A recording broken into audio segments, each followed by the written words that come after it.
അപ്പോൾ നമുക്ക് കൂടുതൽ വിശദാംശങ്ങൾ ശരത്ലാലിനോട് ചോദിക്കാം. ശരത്ത്, ഇപ്പോൾ 7 വർഷങ്ങൾക്കു ശേഷം ചൈനയുടെ മണ്ണിൽ 1 മണിക്കൂർ നീണ്ടുനിന്ന ഒരു ചർച്ചയാണ് നടന്നത്. പ്രധാനമന്ത്രി നരേന്ദ്രമോദി ഷീ ജിൻപിങ് കൂടിക്കാഴ്ച. പരസ്പര വിശ്വാസത്തോടെ ഈ ബന്ധം മെച്ചപ്പെടുത്താൻ 2 രാജ്യങ്ങൾക്കും താല്പര്യമാണ്. ഒപ്പം തന്നെ ഇപ്പോൾ ഈ ഷീ ജിൻപിങ് പറഞ്ഞതുപോലെ വ്യാളി ആന ആ സൗഹൃദം അത് പരമപ്രധാനമാണെന്നും അദ്ദേഹം പറയുന്നുണ്ട്. അപ്പോൾ ഷീ ജിൻപിങ്ങിന്റെ ഈ വാക്കുകൾ അത് നയം മാറുന്നു, ചൈനയുടെ നയം മാറുന്നു എന്നൊരു സൂചനയാണ്. ഇനി SCOയിൽ നാളെ ബുധനുമായും ഒരു ചർച്ച നടക്കുന്നുണ്ട്. അങ്ങനെയെങ്കിൽ ഈ ഇന്ത്യ ചൈന റഷ്യ കൂട്ടുകെട്ട് നൽകുന്നത് ലോകക്രമം മാറുന്നു എന്നതിന്റെ സന്ദേശമാണോ, സൂചന കൂടിയാണോ ശരത്ത്? അതെ, വളരെ പ്രധാനപ്പെട്ട കാര്യങ്ങളാണ് നടക്കുന്നത്. കാരണം രണ്ട് കാര്യങ്ങളാണ് വളരെ പ്രധാനപ്പെട്ട ലോകം നോക്കിയിരിക്കുന്നത്. കാരണം ഒന്ന്, ഇന്ത്യയും ചൈനയുമുള്ള അതിർത്തി തർക്കങ്ങൾ. അതിൽ പ്രധാനമന്ത്രി വളരെ വ്യക്തമായി തന്നെ പറയുന്നുണ്ട്, ഇന്ത്യയും ചൈന അതിർത്തി തർക്കങ്ങൾ സമവായത്തിലൂടെ മുന്നോട്ട് പോകാൻ തീരുമാനിച്ചു. അതേപോലെ തന്നെ ട്രേഡിൻ്റെ കാര്യത്തിൽ, സാമ്പത്തിക സഹകരണത്തിൻ്റെ കാര്യത്തിൽ ഈ രംഗങ്ങളിലും ചൈനയുമായി തുടർ ചർച്ചകൾ ഉണ്ടാകുമെന്നാണ് പ്രധാനമന്ത്രി ഈ ചർച്ചകൾ ശേഷം പറഞ്ഞത്. ഏതായാലും ഇന്ത്യയുടെ ആനയും ചൈനയുടെ ഡ്രാഗണും ഒന്നിച്ചു നിൽക്കണം എന്നൊരു ഒരു പ്രസ്താവനയും നരേന്ദ്രമോദിയുടെ ഭാഗത്തുനിന്നുണ്ടായത്. എന്നാൽ കോൺഗ്രസും അതുപോലെ പ്രതിപക്ഷ കക്ഷികളും വളരെ ശക്തമായ ഭാഷയിലാണ് ഇതിനെതിരെ പ്രതികരിച്ചിരിക്കുന്നത്. കോൺഗ്രസ് ജനറൽ സെക്രട്ടറി ജയറാം രമേശ് വ്യക്തമാക്കിയിരിക്കുന്നത് ഇന്ത്യക്ക് ചൈനയുടെ ഭീഷണിക്ക് മുമ്പിൽ ഇന്ത്യ വഴങ്ങുന്നു എന്നതാണ്. എന്നിരുന്നാലും ദീർഘകാലത്തെ, അതായത് 7 വർഷത്തിന് ശേഷമാണ് ചൈനീസ് പ്രസിഡന്റുമായി ഷിയുമായി നരേന്ദ്രമോദി ചർച്ച നടത്തുന്നത്.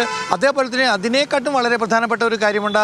കാരണം അതിർത്തി തർക്കത്തിൽ ഉപരി ബ്രിക്സ് ശക്തിപ്പെടുത്താൻ തീരുമാനമാകുന്നു. ബ്രിക്സിലെ സമ്മേളനത്തിലേക്ക് ഇന്ത്യയാണ് ബ്രിക്സിൻ്റെ ചെയർമാൻ. ആ സമ്മേളനത്തിലേക്ക് പ്രധാനമന്ത്രി നരേന്ദ്രമോദി ഇന്ത്യയിലേക്ക് ക്ഷണിക്കുകയും ചെയ്തു.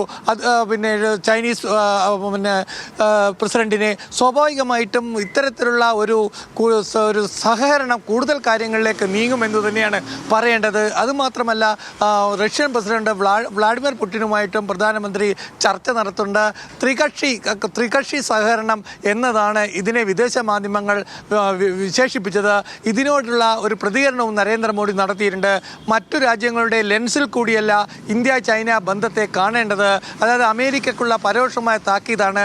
താങ്കളുടെ കണ്ണിൽ കൂടിയല്ല, അല്ലെ അമേരിക്കയുടെ വിലയിരുത്തൽ കൂടിയല്ല ഇന്ത്യ ചൈന സൗഹൃദവും അല്ലെങ്കിൽ സമാധാനവും അല്ലെ ചർച്ചയുമില്ല അതിർത്തി തർക്കവും എന്നാണ് പ്രധാനമന്ത്രി ഉദ്ദേശിച്ചത്. ഏതായാലും വളരെ പ്രധാനപ്പെട്ട ഒരു കാര്യം, പ്രധാനമന്ത്രി വളരെ പ്രധാനപ്പെട്ട കമ്മ്യൂണിസ്റ്റ് പാർട്ടിയുടെ പോളിറ്റ് ബ്യൂറോ നമ്പർ 1 അംഗമായ ക്വാക്യുമായിട്ട് ചർച്ച നടത്തിയിട്ടുണ്ട്.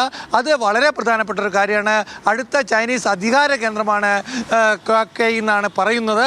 ഏതായാലും വളരെ പ്രധാനപ്പെട്ട ഒരു സാധാരണ നിലക്ക് രാഷ്ട്രത്തലവന്മാർ രാഷ്ട്രീയ പാർട്ടി നേതാക്കളുമായി സംസാരിക്കാറില്ല. അത് ജനറൽ സെക്രട്ടറി സ്ഥാനം വഹിക്കുന്ന പോളിറ്റ് ബ്യൂറോയിലെ മുതിർന്ന അംഗത്തെ 1ാം റാങ്ക് അംഗവുമായിട്ട് നരേന്ദ്രമോദി ചർച്ച നടത്തി. അത് ഇതിനിടയിൽ വളരെ പ്രാധാന്യം അർപ്പിക്കുന്നതായിട്ടാണ് രാഷ്ട്രീയ നിരീക്ഷകർ കണക്ക് കൂട്ടുന്നത്.